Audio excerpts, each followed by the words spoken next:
Hang tight.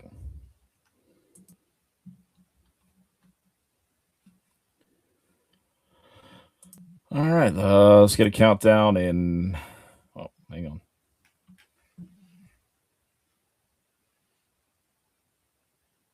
5, 4, 3, 2, and 1.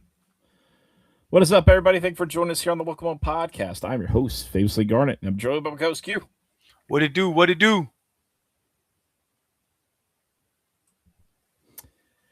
And guys, we have a baseball coach. Sorry, it's been taking a moment to get out there and talk ball and be able to talk about this new development. Q, I was on vacation, a much needed vacation, as most everybody does know at this point. South Carolina, well, they figured it out. They figured it out. And welcome home, Kevin Schnall. Q, we talked about this last episode with Sin, our producer, as Kevin Schnall seemed to be the name that it was going to be all along. But however, you're going to get out there and, see what you had available, right? Tonight, he's not a one hit, one play show. He's going to try all avenues, as we can see. And he tried it out with Scott with Forbes. So you can see, he tried it out with Forbes. And was Forbes leaving? Maybe, maybe not. But here's the thing: South Carolina got their guy. They got Kevin Schnall into the fold, somebody that knows South Carolina baseball as a whole, and he's already brought back his staff. He's already put stuff together. He's getting things moving quick. He brought Matt Williams in, right, back to South Carolina, which that's the name we're going to talk about here shortly. And, not only that, but you brought in Bill Salento, the Wake Forest hitting coach, a huge name that has been up there for Power 4 head coaching positions, by the way. This is a great hitting coach that South Carolina was able to get with Kevin Schnall to get Bill Salento out of Wake Forest, out of North Carolina. Q, it was a really cool interest how he came in, how he introduced himself, came in on the chopper. Something different, of course. Cocky was with him in the helicopter as they landed down in Old Founders Park.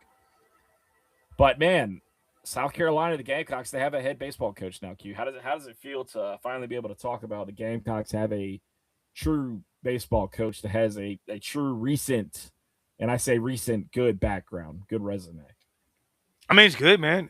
I mean, you needed this. You needed a restart. You need a refresh to a program that was dying, a blue blood that was dying, and now you have somebody not only that understands in-state recruiting, that understands the landscape of baseball, but understands where baseball ball is trending. When you have NIL in this, when you have the different resources you have when it comes to baseball, when it comes to hitting, when it comes to pitching, when it comes to all those different things, you have to be up to date and on the latest with all these different things. And that was not happening before. That was not happening before. And so now we have a guy who ready to go. He's ready to go. He's ready to go. I'm excited about him. I'm I'm thoroughly excited about what he's able to do, who he's brought in when Matt Williams is returning, who was one of the best pitching coaches we've had. You have a hitting coach that has sent, I think, 9 guys to the league, about Yeah. 9 guys to the league, and so you've got a lot of guys coming in, and you brought the top guys from Coastal are on this staff, and bringing Dylan Eskew home that was dope. But beyond that, look at what they're doing in the portal. My God, they are cleaning up in the Mm. portal, and they're trying to get some guys back. I'm still waiting to hear about Craddock. I still think Craddock ends up here. I'm still waiting. I think Brandon Stone ends up here again. We got a lot going on, bro. I'm ecstatic about where this baseball program's going. I can't wait to get Sin back on to make this. Let's talk more about what the trajectory of this program looks like, and probably by the time he gets here, we'll have more guys in. I mean, what today we just picked up a commitment from uh, a previous All American. Uh, like Yeah, from like from Coastal. yeah, Like Dominic Carbone. Hmm. we've got a lot going for us, bro, and especially if we went out in the draft. If a lot of guys don't like not to go to the draft but stay in school, you're looking at a team, bro. You're looking at a squad. I think my expectation is regional. Me personally, my expectation is regional.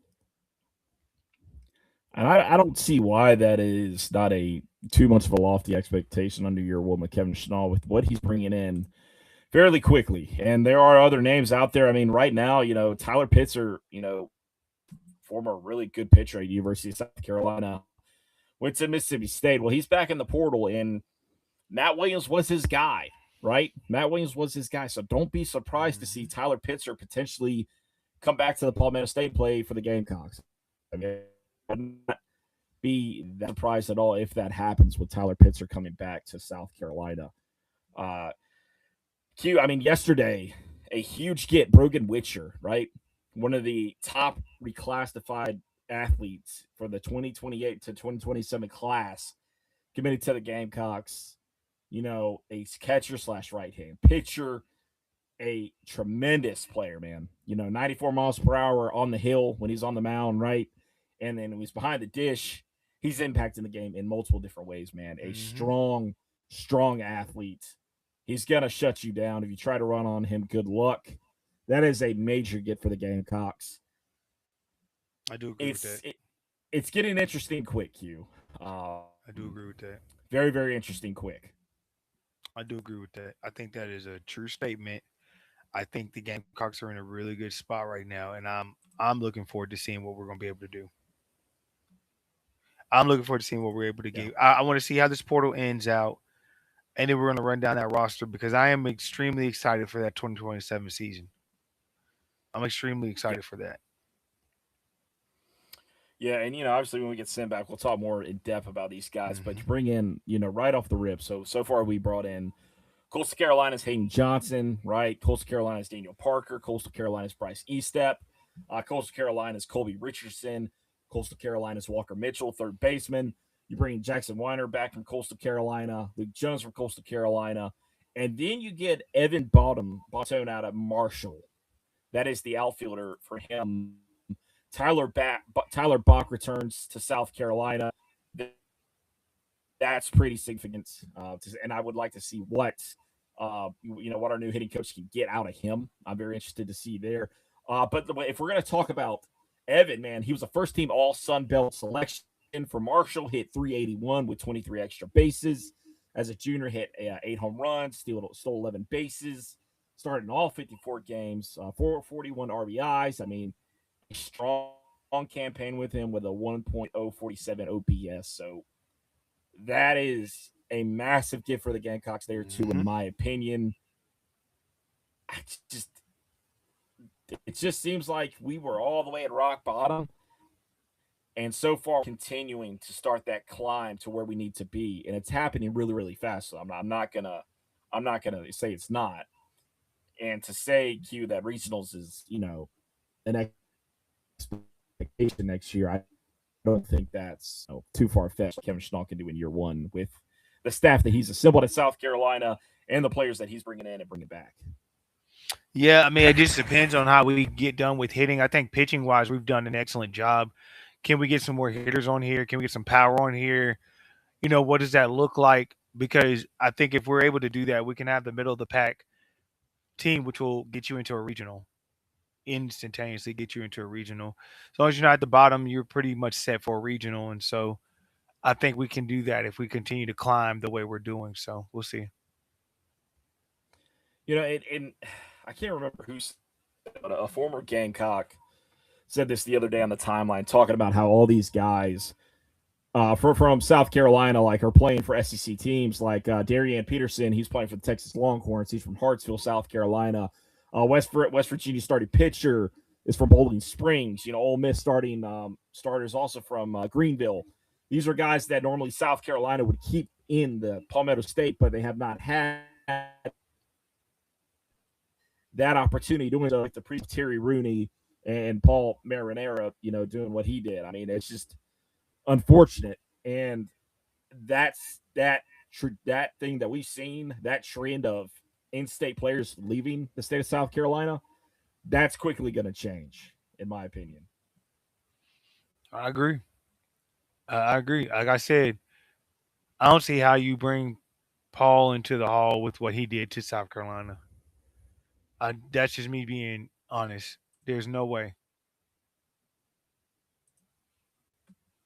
So Yeah, it's brutal, man. like I said, once we get Sin on here, we'll get definitely a bigger breakdown of what's going on behind the scenes because that you don't get more plugged in than Sin. Yep. Absolutely. So just keep an eye out. Like I said, Tyler Pitzer, that'd be a name I'm going to keep an eye out for now.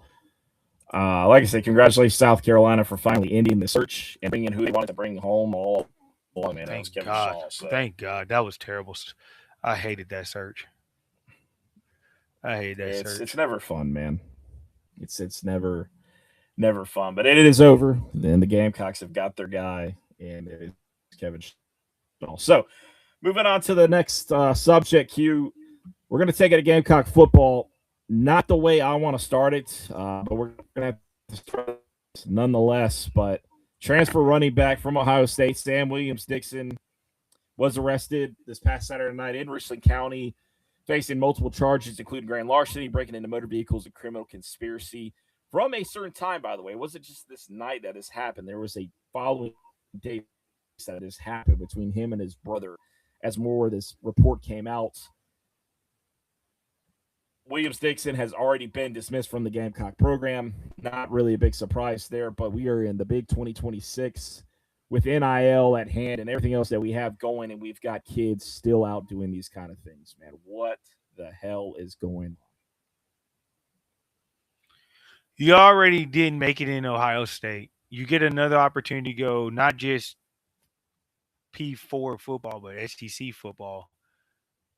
You throw it away for what? Your brother obviously wasn't on the same path as you, clearly with what he's doing. So I'm just trying to understand why you did what you did, which is, I mean, flat out embarrassing. If you ask me, it's just embarrassing at this point. I mean, I don't know what you want, bro. You had every opportunity to do what's right. You had the opportunity to go out here, change your game, do what needs to be done. Stan Drayton, one of the best when it comes to running backs. He's been proven time and time again. I don't feel bad. I don't feel bad for him. I think it was a dumb decision. And dumb decisions come with huge consequences. And now you're sitting there. You still got to deal with these consequences. Nobody's going to touch you now. You almost have killed your own football. You've killed it, bro. You pretty much killed your football dreams, man. All over some items, and you did it where your teammates play at or stay at. So, like, were you trying to rob your teammates, bro? Like, what were you doing? Like, what were you doing? Yeah, it's just it was not bright. It reminded me, Q. This is taken back during Ray Tanner years in baseball. Remember when Lonnie Chisenhall stole from his teammates? You remember that? Stole from the lockers. That's a good point. Yeah, I forgot about that. Yeah, that was a good point. Mm-hmm. Yeah, but this being way worse though, however, because that was Lonnie's first, and Lonnie made that mistake, and he good thing for him, he grew up and he learned from mistakes, and I think it was a one-man thing. He did it on his own. I don't believe he did it with anybody else, but ended up having a decent career in the MLB. This kid, on the other hand, you're on your second school, and this is going to be following you no matter where you go. It's over. Good luck. Nobody gonna deal with that. Not another P4 school. No. So not at all. Not at all. So unfortunate circumstances, but hey, it's whatever. You lay in the bed. You lay in the bed that you put out, right? And that's the one that he wanted to do, and he made the mistake, and he's gonna have to live with it. Just not bright. No, not bright. It was a dumb decision. Not bright. Not bright. Q, over the weekend, the Gamecocks had a couple Series OVs, man. First of all, I want to talk about Chris Whitehead, the four-star edge out of Chester, Virginia. find really more of that Deion Barnes recruiting that he received when he was at Penn State, when Deion Barnes was recruiting him there. Q, let's talk about that with Chris Whitehead and how that OV went. Oh, OV couldn't have gone any better. Chris Whitehead really has his eyes open.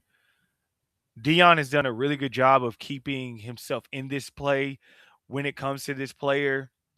Whitehead is extremely talented, a really good, really good guy out of Virginia, somewhere that we've done really well in. It's going to be harder now with James Franklin there. I will say that it's really hard with James Franklin there, but I like where we stand right now. The question is, a couple questions. Does he take the visit to Ohio State? He's on a trip to LSU either today or tomorrow, so that plays a factor as well. So can we get him back to campus? Like, what are those obstacles? When is he going to announce his decision?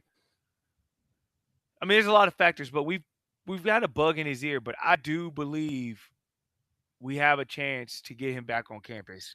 Now, I think games still have to be played. How good will Virginia Tech be this year? They have a very easy schedule. James Franklin's in the ACC now. Mm-hmm. He's not in the Big Ten. He's in the ACC now. Less expectations, easier schedule. What does he do? What does South Carolina do? Because a lot of this is based off that. When you're looking at where South Carolina is right now, a lot of recruiting is based off of what we're going to do come this football season. I will say that. For instance, Trey's on campus right now. He's supposed to be announcing tomorrow, and he's on campus today. My bet is that they're trying to delay this announcement. They're trying to get him down for the official because he's supposed to be on the official this weekend. So, I don't know. I feel like a lot of people are overreacting to the situation because you got to be, to me, FG, you know me, it's more about realistic. You got to be realistic. Yes, we found some top talent. Sure. Yes, we had them committed at one point. But let's call a spade a spade. A lot of teams made changes. So that means coaches are going to be stable in that part. So a lot of teams are investing money, same as us. But the bigger issue for us is we're coming off 4-8, and a lot of people feel like people who came off 4-8 or bad seasons made changes. Why didn't we? Which I mean, I'm cool with what we did. I think Shane did a good job with Stan Drayton, with Kendall Browse, with Randy Clement, with Deion Barnes. I think those were great hires. That does not negate the fact that we still went 4-8. And until you can show that you're better than 4-8, you are who your record is. Oh no, 100%. I mean, I know for fact the conversations. I mean, I've heard it from straight up from the kid himself that these coaches are going to say, "Hey, you know, South Carolina went 4-8 last year. Who's to say that Shane Beamer's going to be here this time next year?" They said, you know, and they bring up the new AD and everything else. He said he's not loyal to anybody.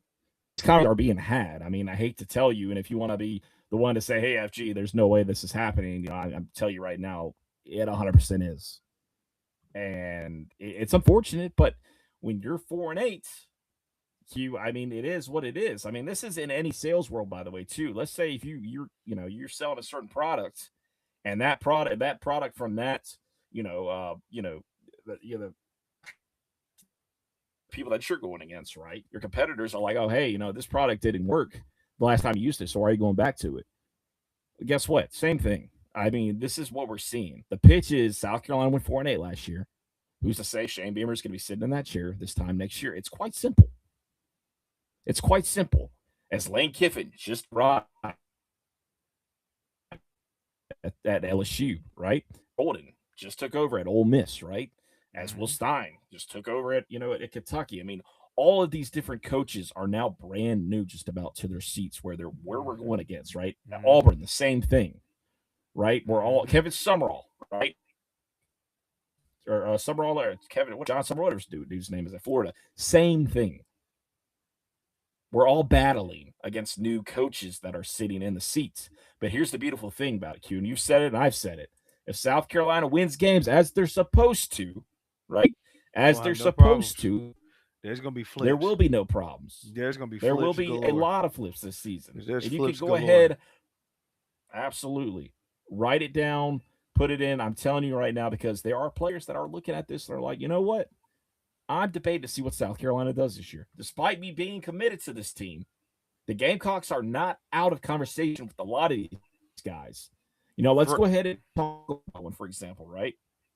We just lost Albright, right? The kid that flipped to Florida State. That recruitment's not over with. correct. You know, And still has that's a one and of he the still kids that has the a recruitment's not over with. he still has an OV. I mean, you got Ards, the defensive end. Texas A&M Mm-hmm. is not a lock. That's not something that's a lock. He's still in contact with Dion and them. That's why I'm like, there's so many recruitments that's not over. Even if Whitehead chooses to go to Virginia Tech, that's still not over with. Because at the end of the day, he wants to play competitive ball, and Virginia Tech's not going to be able to offer you that because they're in the Correct. ACC. And Correct. Virginia Tech's better win now because if they don't win now, you got Clemson, who Dabo's on his last leg anyway. So we'll see what happens with Dabo on that situation. Um, but you have ascending schools now. Louisville's starting to ascend. Uh, Mm. I mean, Miami is going to choke regardless, so it just depends on what happens with them. But like, it's just so many different things, so many different factors. But James Franklin's coming at the perfect time. But I will say this: ain't no guarantee James Franklin stays there because we know he wants the bigger job. Franklin's always wanted the bigger job. And that's a fact. I mean, just look at what he did, Vandy, the way he did, Vanderbilt at the He was winning 9 games at time. Vandy. I will say this: he was. And like I said, I will say this: for what you get upset about in recruiting in the month of June, in July, if you're still upset in December, right there, and South Carolina hasn't pulled ground, okay, I get it. But if we're still upset almost 6 months prior to National Signing Day, guys, we got to tone that back. We got to relax. We need You, to remember when recruitment ends, man. you need to be more focused on winning games. That's the key. Um, and Correct. yes, as I'll say it again, yes, uh, Sir, Trey is on campus currently, um, and he's visiting campus right now. Um, he was working out for with Stan. They're working together, talking through some things, and we're going to see what that happens from that. We're going to see what happens from Yep. that.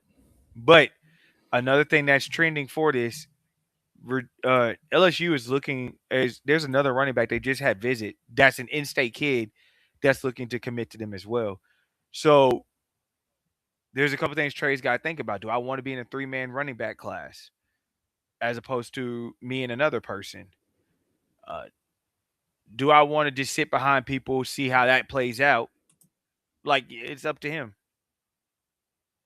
So I Mm-hmm. want to see where that plays out in the long run. I think this visit was big. I want to see what Trey and his family have to say when it comes to sitting down with Shane, all those other things. What is the conversation like? So we'll see. Yeah, I do 100% agree there. So Chris Whitehead, obviously, like I said, the visit went well. Amari Patterson, the wide receiver out of Bluffton, South Carolina, Commitment a place watch. where the Gamecocks have Co- had a little com- trouble recruiting before, but yeah, Q. I commitment mean, it's watch. trending. Commitment Yeah. watch. Commitment watch. It's not much more you can say to that. We we did what we need to do to get him on campus. His final four seems to be Georgia Tech, Georgia, us, and North Carolina. I just think we're gonna go ahead and get the in-state kid. I think that's another the in-state kid is who we get. Start trending that way. Uh, at one point it was supposed to be Florida. Florida for whatever reason backed off. I think they're attempting to get Royal. You have Georgia Tech, but I don't think they're pushing pretty hard. Georgia's not after they just got their commit today. Their flip. So now it's looking more and more like Carolina's going to get their guy from in-state, and that'll be a good in-state win in a time where in-state recruiting has been pretty bad this year. That's a good win for the in-state situation. Yeah, absolutely. And Gamecocks are looking at that defensive tackle, Antoine McCoy. That they're up there against Georgia, and I guess Miami's kind of in the picture now. But he just finished his OV on Sunday, I believe, and it went really well, man. It went really well, and this is a kid that he's kind of looking more at seeing where things are going, on that Mm-hmm. winning side. Q, like we've been talking about. But Q, I mean, this is another guy. I feel confident right now that South Carolina's in the fold with, and he'd be a good get, man. The 3-star out of North Carolina. Yeah, he would be a good get. We have to see what's going to happen with the Miami visit. Miami seems like they'd be able to get who they want, so we'll see what happens with the Miami visit. If he takes it and gets through it, I think we get him. And he goes through without committing, I think we get him. If he doesn't take it, I think we get him. So we lead currently, but we just have to see how that visit goes. Have to see how everything goes. Yeah, yeah, and I mean that really takes care of all the guys for the most part. I Mm-hmm. mean, you had a couple set guys that, like I said, are committed to other schools that were on campus. AJ Randall is one of them that's committed to Miami. Mm-hmm. And the Gamecocks have not stopped apparently with the communication with him, and he's still hearing from him every day. So really interesting stuff there. Let's talk about this weekend, Q. It's a big Gamecock OV weekend for a couple of names out there, but obviously none other than somebody that we've been on since he played in South Carolina high school ball himself, and that is the 5-star cornerback Joshua Dobson out of now Huff High School out of Cornelius, North Carolina, outside of Charlotte. Once upon a time was at Catawba, if I'm not mistaken. So, Q, this kid, man, he's the real deal, Holyfield, and the Gamecocks have sat in a really good spot with him since day one. Really, with him, they Mm-hmm. know what Torian Gray brings to the table. That's what more Mm-hmm. like and what they're basically chasing compared to NIL and anything else. Don't get me wrong, NIL is a part of it, but the development traits and everything else that Torian Gray has to Mm-hmm. bring to the table speaks a lot in this recruitment, as it should, right? This is one of those Correct. typical true recruitments that we all love and to love to hear, love to talk about. I It's a agree. big weekend queue. It's a big weekend queue for Josh Dobson. Yep. I've been looking forward to this weekend when it comes to Josh Dobson. He told you before he put this one last for a reason. He never shut down his recruitment. He told you he was never going to be forced into a decision. He's been with Torian Gray since he was in the 8th grade. He's an in-state kid, moved out of state NIL purposes. I mean, the proof's in the pudding. Even Wilfong said today, he was like, the strongest NIL is coming out of South Carolina. As I've stated before, and I'll say it again, this is going to be a marathon. This is not going to be a sprint. Darius Gray wasn't a sprint; it was a marathon. Mm. You have to run the race. You have to do what you need to do to run the race to get to the end result. When I look at what we can give Dobson, one, he can come in and compete for a starting role instantaneously. He's going to be coached by the best DB coach in the nation. You can't convince me otherwise. Like, he just produced a Super Bowl winner 2 classes ago. Mm-hmm. He has put DBs in there since being at South Carolina. DBs have been put in the league. So there's just so much that can be offered for Joshua Dobson. Knowing developmental wise, he can make it. You have Stephon Gilmore. You have Jonathan Joseph. DJ Swearinger's played in the league. Keyshawn Nixon. Like, you've had all pros. You've had, look, I said, Nicky Warrior, all rookie team. Like, you've got guys littered in there that have played for this guy. J.C. Horn has played for South Carolina. The DBs that have come out of this school, you can't. It's very few that can rival it. So Yeah. let the chips fall where they may. But I believe when you look at that and you look at development and you see what Torian Gray has been able to do, Kilgore's now in the league too. Let's see what Kilgore ends up doing. You look at these things and you're like, okay, it's time to see what happens. And that's exactly where we're at. It's time to see what happens. So let's see what happens. Yeah. Yeah, absolutely. And going on this visit with him at I was big on this kid when the Gamecocks offered him, and this recruiting process has been good for the Gamecocks, and that is his teammate Davian Jones, the safety, 4-star safety out of Health High School out of Charlotte, North Carolina. Huge Uh, fan. This is another one, Huge man. fan. Huge fan of his. Huge fan of his. And another one, Torian Gray and them have been on top of this one from the get go. So much has gone into this recruitment from the get go. And this is before even Dobson pulled up to the school. We've been Hmm. on this recruitment. And once again, it's the last recruitment. LSU tried to get him to fully commit there. He didn't do it. I'm telling you, this weekend is going to be one for the books. I really believe this is one where they pull the stops out and make this thing happen. And I really feel strongly that he could be in this class.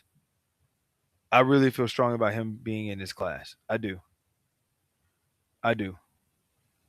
I Yeah. really genuinely do. Yeah, I do. I do agree, and it's one of those things. It's going to be interesting to see what he does with his recruitment. I mean, I don't believe he's set to commit anytime soon. I don't believe. I know he was looking at July 26th, I think was the date, or somewhere in Hmm. late July. So I mean, he has time, right? But the Gamecocks are going to have the last OV and the last say to really put a where he's going to go. I mean, and I think the Gamecocks with Torian Gray have done what they need to do in this recruitment and more. Just quite frankly, to me, Agree. so we'll see where that ultimately goes. Nate Carson, another big OV for this weekend.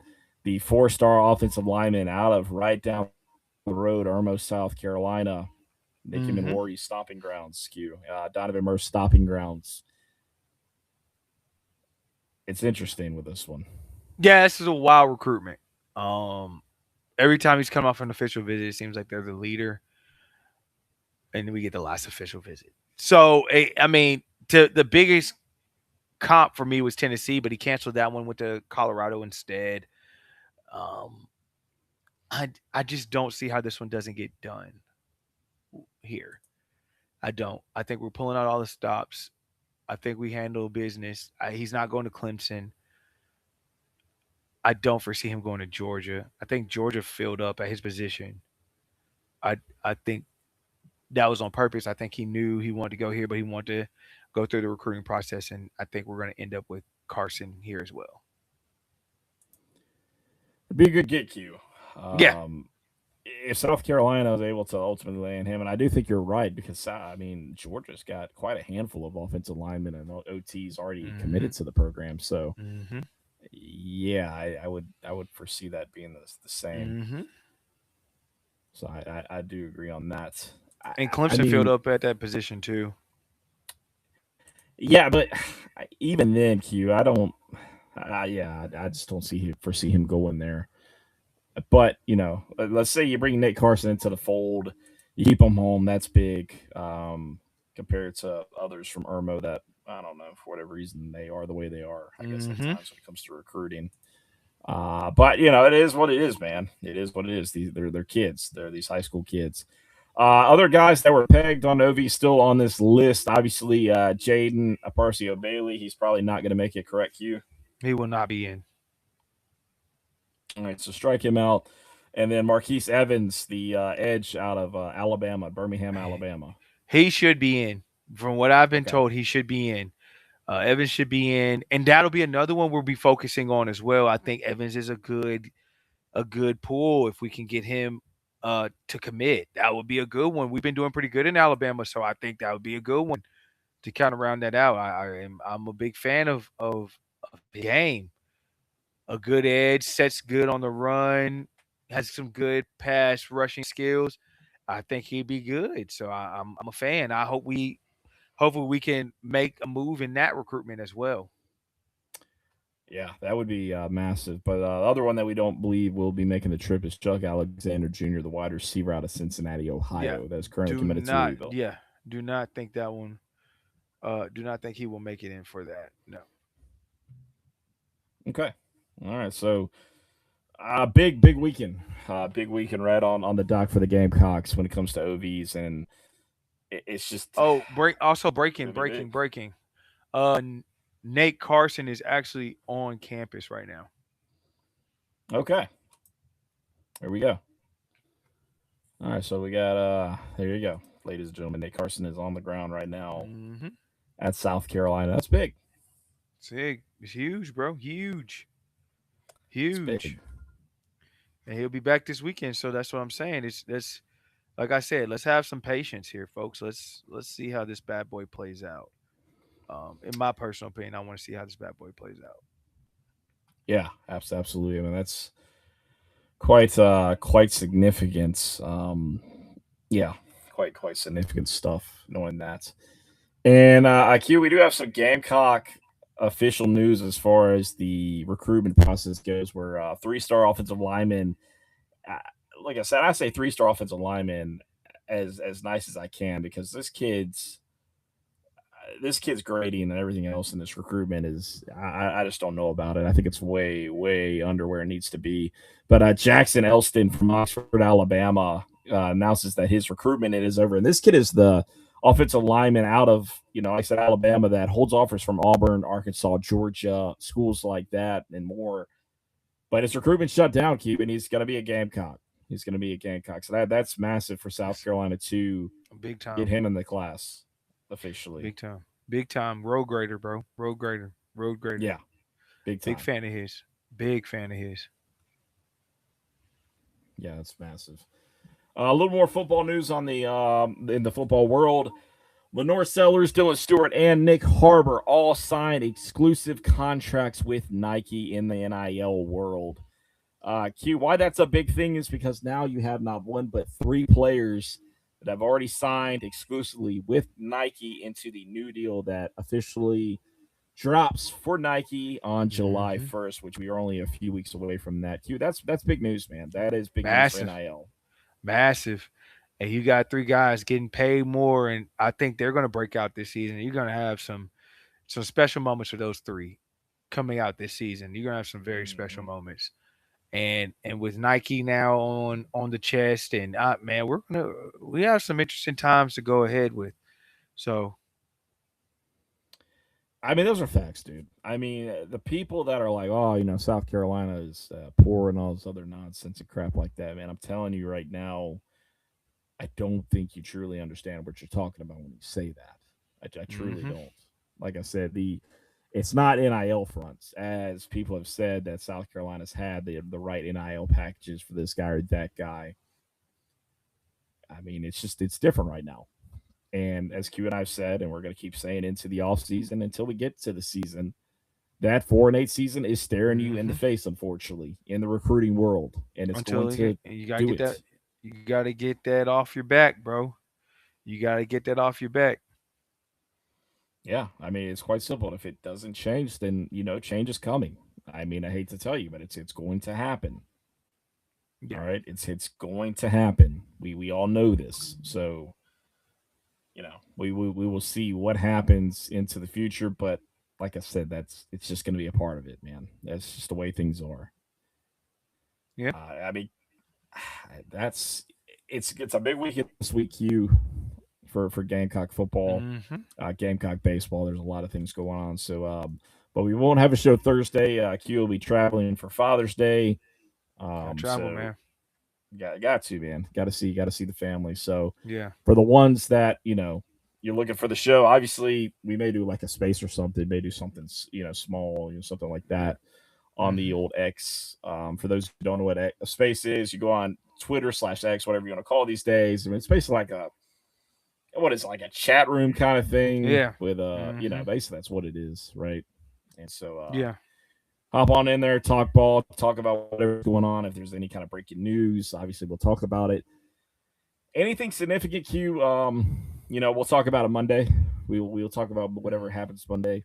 we appreciate you guys rocking with us through all this. Obviously, the but the contest for the Best of Columbia podcast ends on the 26th. So if you haven't got your votes in yet, please do that. Vote for the Welcome On podcast is the best podcast in Columbia, South Carolina. Like I said, we are honored to be nominated for such for the second year in a row. Agreed. But, let's bring this home, man. Let's bring it home this year. We'd love to host that nominate or that award, man. Being able to say we're the best podcast in Columbia by the voters. So let's get it. Well, good stuff there. Well, guys, appreciate y'all tuning in live to the Welcome On podcast on YouTube, Facebook, X, where you can always catch the show live. Appreciate y'all listening to the Welcome On podcast on Apple and Spotify. You can catch every replay of the Welcome On podcast, the official voice of the South Carolina Gamecocks on the Believe Network. Guys, we will see you next time. Peace.